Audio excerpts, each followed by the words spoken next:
I'm Lucy from Katherines Florists, and today you have chosen to make your own peach bellini at home. So I'm just going to talk you through what you're going to receive in your pack and then we'll get started.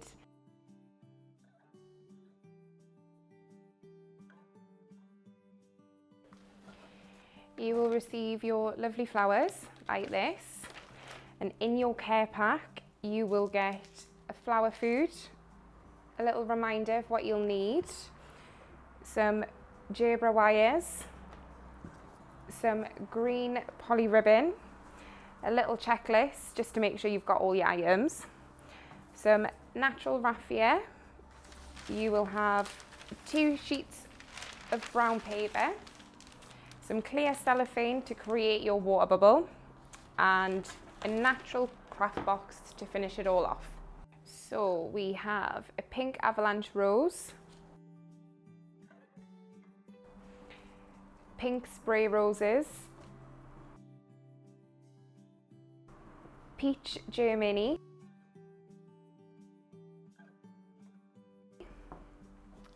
gypsophilia,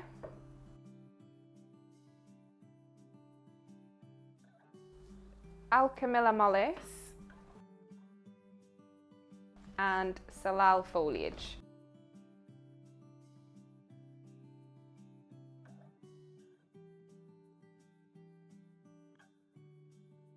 We're going to condition the flowers. So we're going to start with the rose. We're going to defoliate the leaves, just like this. And we do this because we want a nice clean stem when we're handling the flowers. You will see that every rose has guard petals, and they are there just to protect the rose.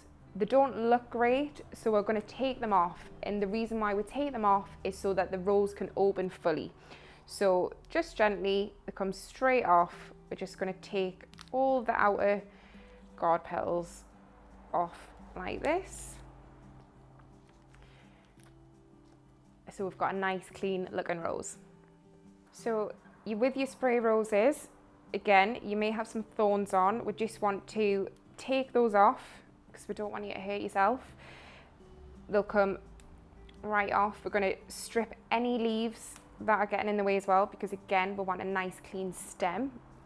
You will find on your spray roses, you also have guard petals. So we're just wanting to take those off as well, just so your rose looks beautiful. It will open nice and full. And we're going to do that for each head. Just take the guard petals off so you've got a lovely spray rose to use.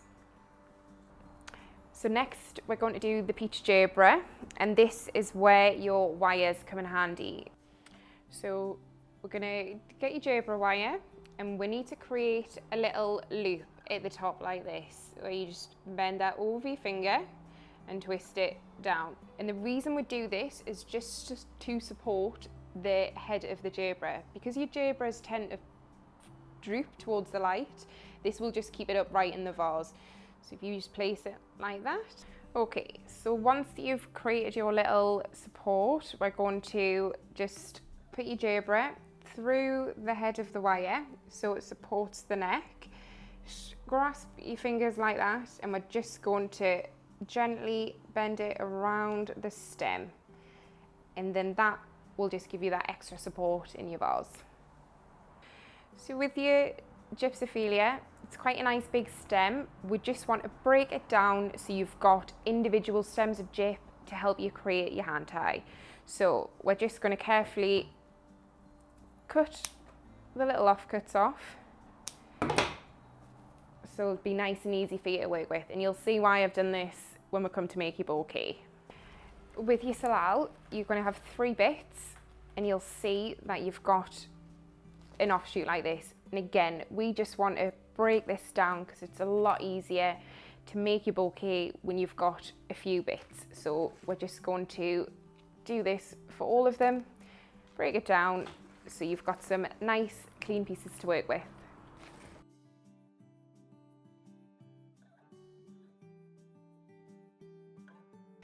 So we're going to start with your rose. So you're just going to hold it up high like this, and the reason why we're going to hold it up high is so you can create a lovely compact hand tie. So with your rose, you're just going to then get some of your salal, and we're just going to build around the rose like this.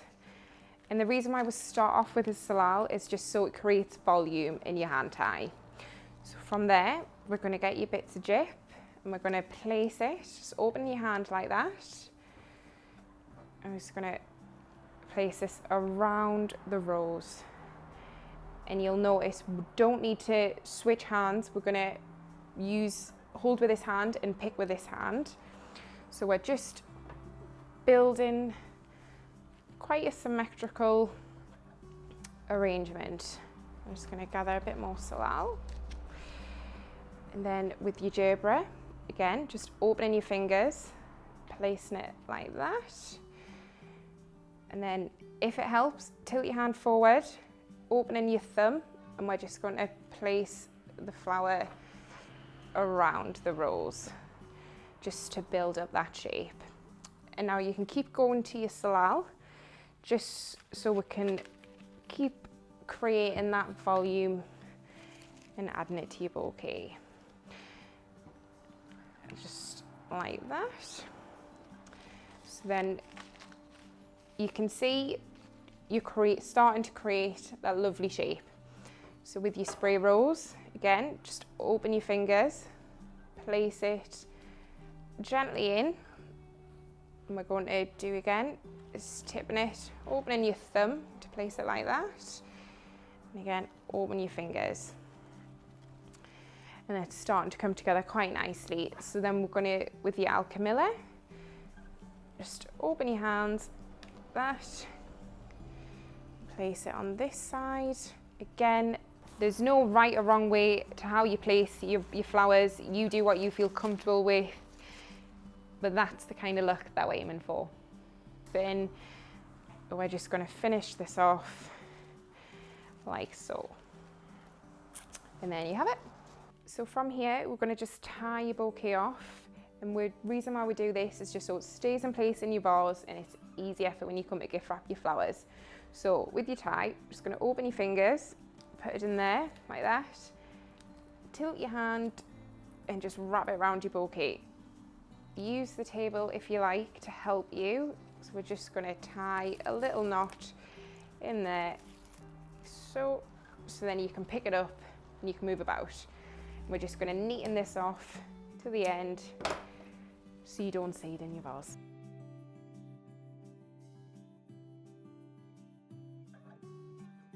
So now I'm going to show you how to wrap your bouquet. Now you might think that this is the easiest part, but it's not, unfortunately. It's the hardest part. So what we're going to do is, with your brown paper, we're going to fold it like this. So you've got 4 points. 1, 2, 3, 4.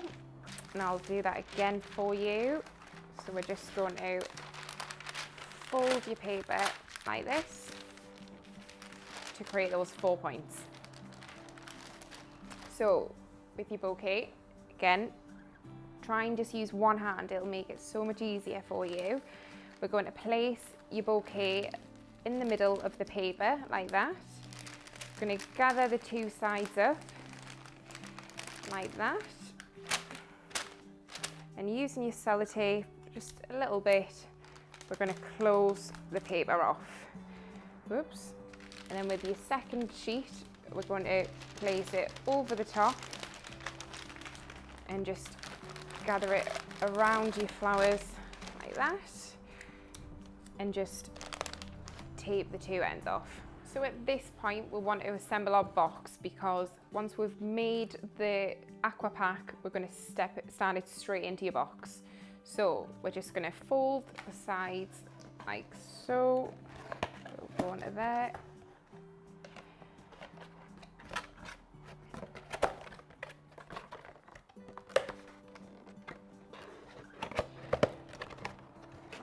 Put it in here. And we'll have your box. Okay, because we want this to sit nicely in the box, we're just going to measure it up, judge it where you want to cut it. We're going to cut it about here. So we're just going to take your scissors and we're just going to cut it across like that.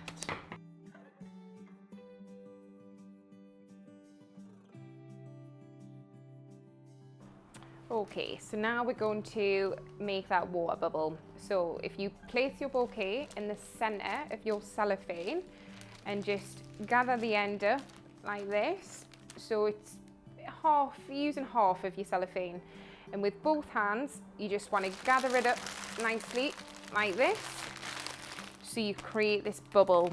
And then with your tie, just like before, we're going to tie this off. So just use your table again if it helps you, and just knot it and trim the extra ribbon so you've got a nice neat water bubble. Okay, so with your flower food, we're just going to pour it all into your water like that.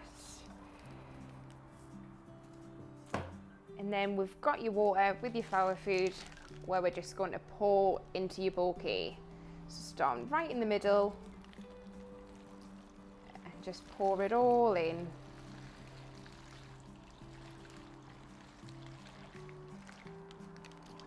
Like so. Okay, so from here we're just going to place your hand tie in your box like that. Just going to get your raffia and we're just going to finish the box off like this. You can make a bow, you can do a knot, be as creative as you like. We're just going to put it around the box and cut it off. Any excess, get your scissors and just cut it off. And you've just made your own bouquet at home.